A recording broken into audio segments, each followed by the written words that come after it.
We begin in Washington, where the Trump administration is targeting the chair of the U.S. Federal Reserve. Jerome Powell said yesterday that he is under criminal investigation. It's the latest move in the president's effort to get greater control over the central bank and interest rates. The CBC's Katie Simpson is here with more on this developing story. Katie, a remarkable moment yesterday with this video released by Jerome Powell. Walk us through where this investigation stands.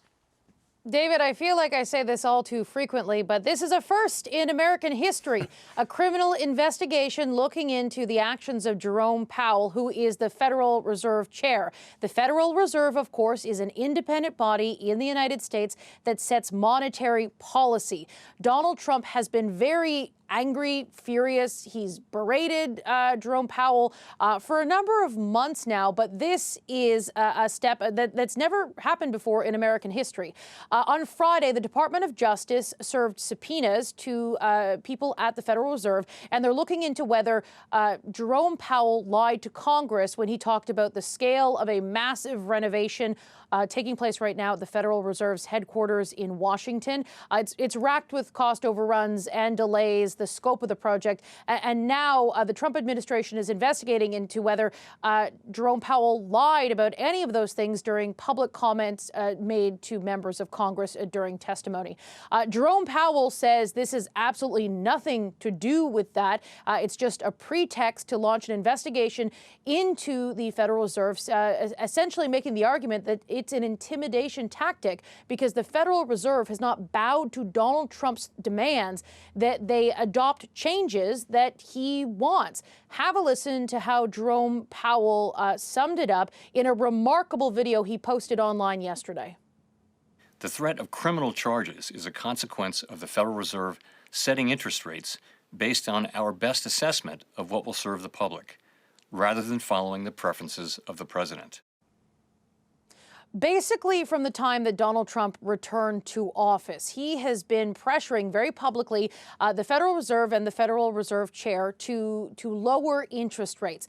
He's insulted Jerome Powell, called him a numbskull, said he has real mental problems, called him a moron. You know, the list is endless as he has continued to demand that the Federal Reserve lower interest rates. It's important to remind Canadians that the Federal Reserve makes its decision based on data and in the hopes of creating long-term prosperity.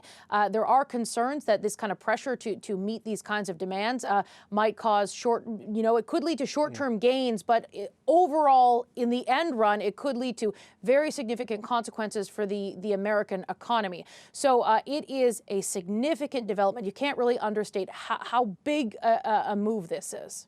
Yeah, I mean, Katie, they're not quite the same, but the Canadian analog to this, right, is the Prime Minister trying to get charges laid against Tiff Macklem, the governor of the Bank of Canada. And we've seen people criticize the bank's decision, but nothing like this. So this has caused a lot of shock with people, and in particular concerns there politically in Washington. Walk us through some of the reaction we've seen today.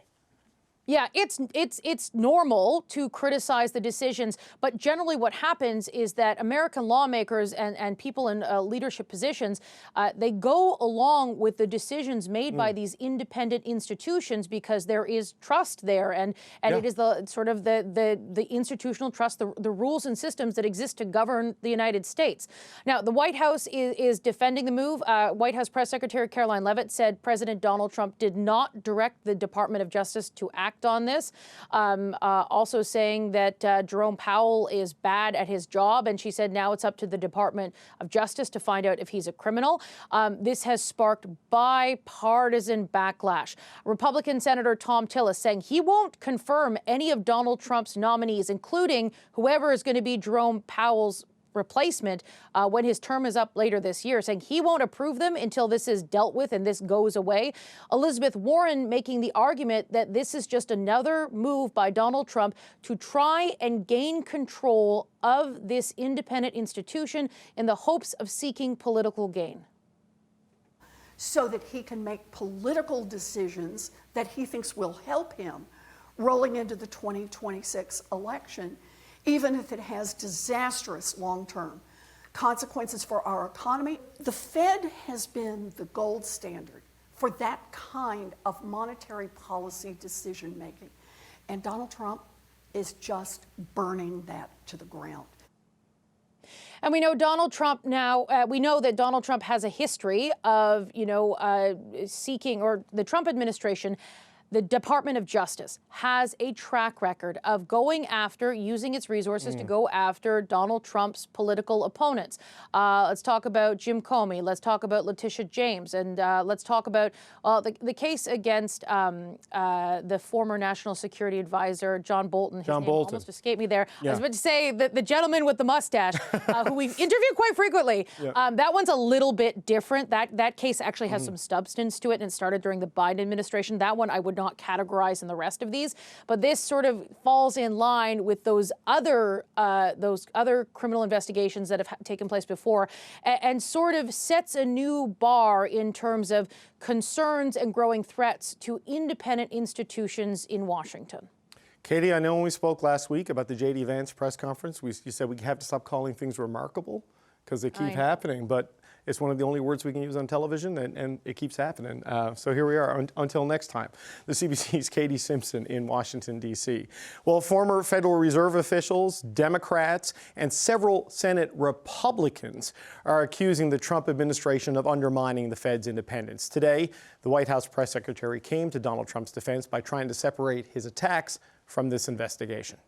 Look, the president has every right to criticize the Fed chair. He has a First Amendment right, just like all of you do. And one thing for sure, the president's made it quite clear, is Jerome Powell is bad at his job. As for whether or not Jerome Powell is a criminal, that's an answer the Department of Justice is going to have to find out, and it looks like they intend to find that out. Does he believe in the independence of the Fed, Caroline? He has, and he's said that many times. For more on this, we've reached Justin Wolfers. He is a professor of public policy and economics at the University of Michigan and a senior fellow at the Brookings Institute. Professor Wolfers, good to see you again. Thank you for being here, sir. A pleasure. I was trying to focus on football on Sunday, and then I saw the video from Jerome Powell on my phone, and my jaw dropped that the chairman of the Federal Reserve saying he's being charged because he won't set interest rates to satisfy the president. How extraordinary is a statement like this? Mate, it's extraordinary enough you should have stopped watching football. This is, I'm not going to say it's unheard of. It's unheard of in the United States. And let's cut through a lot of the lawyerly talk and go to exactly what happened, which is basically Trump is threatening the Federal Reserve chair with jail time. And he's doing that because the Federal Reserve chair has been doing exactly what Congress has asked him to do, which is managing monetary policy, setting interest rates in a way that serves the interests of the American people rather than the narrow political interests of the president. We've never had something like that in the United States. Now, let me also put it in the broader context. Yes, this has happened in the world before, that a political leader has threatened the governor of the central bank with criminal charges. That's happened in Argentina. It's happening in Venezuela. It's happened in Russia. It's happened in Zimbabwe. And now the United States proudly gets to join that club of economic success stories. The investigation, it centers on whether Jerome Powell lied to Congress over the renovation of the new headquarters they're building. Now, if cost overruns were a criminal offense, there wouldn't be a politician in the Western world who wasn't in jail. So how substantive do these allegations appear to be that it was dishonest and deceitful? The answer here is to not even talk about them. They're nonsense on their face. It's a pretext. Everyone understands it's a pretext. When was the last time you saw the Department of Justice go after someone for lying to the Senate? People lie in front of the Senate all day, every day, and everything that Powell said in front of the Senate was a matter of public record, and no one has yet found a lie. Let's not pretend this is anything other than the president threatening to jail the chair of the Federal Reserve Board, but finding just a clever enough way that the media have to report it as if something else is going on. Do you think that's what's happening, though? I mean, the coverage seems to be, in my read of it, largely in line with kind of what you're saying, that this isn't I mean, Jerome Powell has two mandates, right? Price stability and maximize employment and set interest rates based on those targets, based on the economic data. And now it's basically a pressure job for the president, who's gone after members of the board of the Federal Reserve and stripped away some of their ability through executive order to regulate Wall Street, if I'm remembering it correctly. Do you think people are seeing it as, well, maybe he did something wrong, or this is another example of the state being used to target enemies? Oh, there's not a person alive who's outside of the White House who believes this is anything other than using the machinery of government to try to bully the Federal Reserve chair. There's an important note here, which has made it really easy to tell. The Department of Justice didn't go public with this. The Department of Justice subpoenaed the Federal Reserve Board. And at that point, Jay Powell decided that the general public deserved to hear what it was the Trump White House was trying to do under the veil of, or in the darkness. Right. So Powell told his story, and we've heard his story. And that story is one that says the White House is threatening to jail the Fed chair. Well, it continues this pattern that we've seen with the former FBI director, James Comey, with the New York Attorney General, Letitia James, who were charged but had those charges thrown out by judges.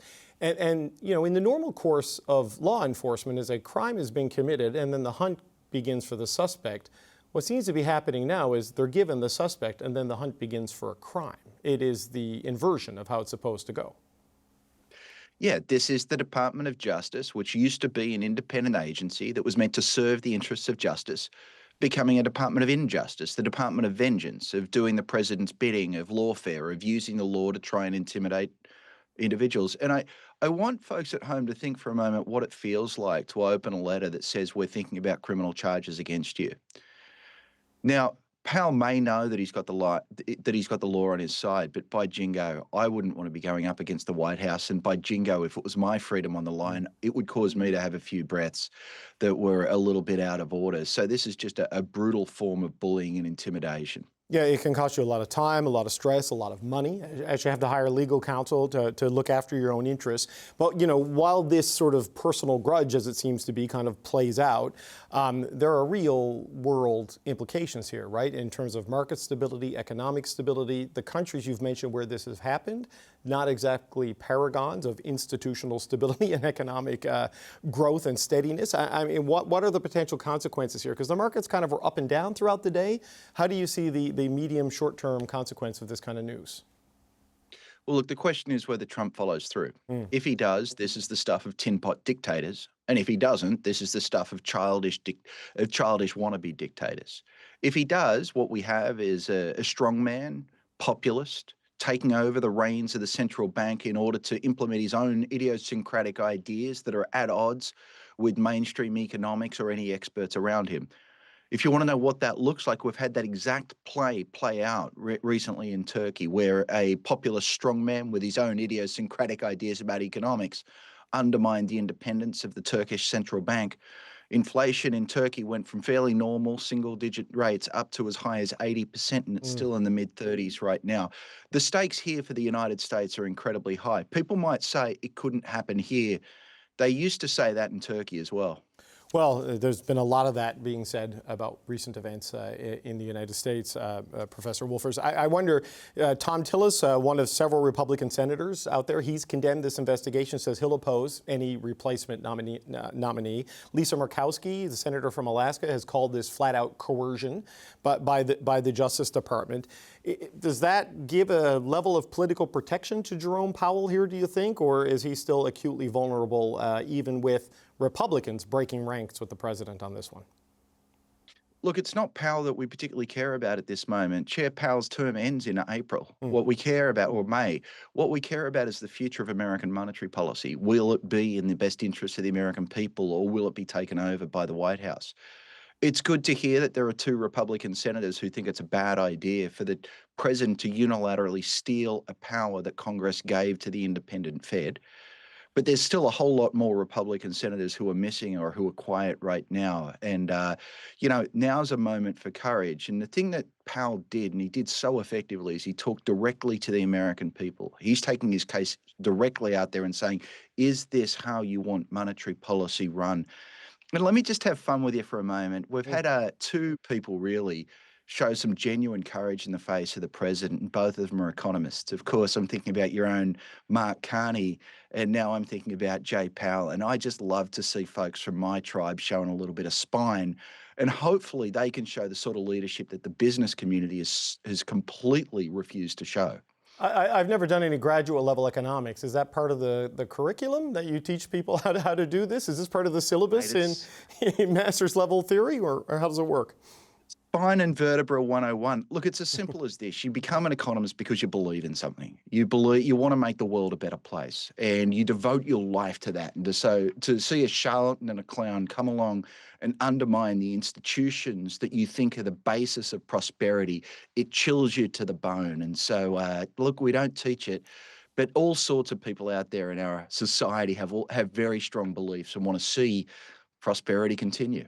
But you know, just as a final point, Professor, Jerome Powell may have the courage and the strength to resist this, but as you say, his term expires rather soon. There's no guarantee whoever comes next can or will. So where does that leave the integrity of U.S. monetary policy and what sort of a vulnerability does that leave for the economy over the next 12 months? It's intensely vulnerable. It's not about the next 3 months. It's about the next 30 years. The question is, are we going to allow the president to appoint a successor to Powell in May, who is a toady who will simply do what the White House demands? The president has actually said as a threshold, he will only appoint someone who will reduce interest rates the way that he demands. So the pressure now is all about either the president could wake up and decide he wants to run the economy in the best interest of the American people, or the Senate can hold his feet to the fire and refuse to confirm a Trump toady. And so it's really just doubled, tripled, quadrupled the stakes around that next appointment. Justin Wolfers, Professor of Public Policy and Economics at the University of Michigan. Good to have you on the show again today, sir. Thanks for being here. A pleasure.